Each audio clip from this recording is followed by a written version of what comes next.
இந்த சமயத்துல காலேஜ் பேர் கெட்டு போயிடக்கூடாது அப்படிங்கிறதுக்காக தன்னோட ஆட்களை வச்சு இந்த பயிற்சி டாக்டர் இறந்தது தன்னைத்தானே மாய்ச்சிக்கிட்டுதான்னு நம்ப வைக்க ட்ரை பண்ணாரா, இல்ல இவர் பண்ற எதுனா இல்லீகல் விஷயத்த அந்த பயிற்சி டாக்டர் எதிர்த்ததுனால ஆளுங்களை வச்சு இவரே கொன்னுட்டு தன்னைத்தானே மாய்ச்சிக்கிட்டான்னு கதை கட்டுறாரான்னு எல்லாருக்கும் குழப்பம் வர, எதுவா வேணா இருக்கட்டும், முதல்ல இந்த சந்தீப் கோஷ் பதவி விலகணும்னு எல்லாரும் போராட அவர் பதவி விலகிறாரு.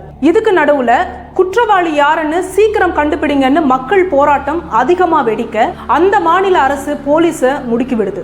போலீஸ் அவங்களோட விசாரணையை ஆரம்பிக்க இந்த கேப்ல இறந்து போன பயிற்சி டாக்டரோட உடலுக்கு அட்டாப்சி நடந்து அவங்க உடல் தகனமும் செய்யப்படுது. பொதுவா யூடின்னு சொல்லப்படுற ஒரு அன்நேச்சுரல் டெத் நடக்குதுன்னா எஃப்ஐஆர் பதிஞ்ச பிறகுதான் பாடி அட்டாப்சிக்கு போகும். ஆனா இந்த கேஸ்ல அட்டாப்சி முடிஞ்சு தகனம் முடிஞ்சு நைட்டு 10:11 மணிக்கு தான் எஃப்ஐஆரே பதியப்படுது.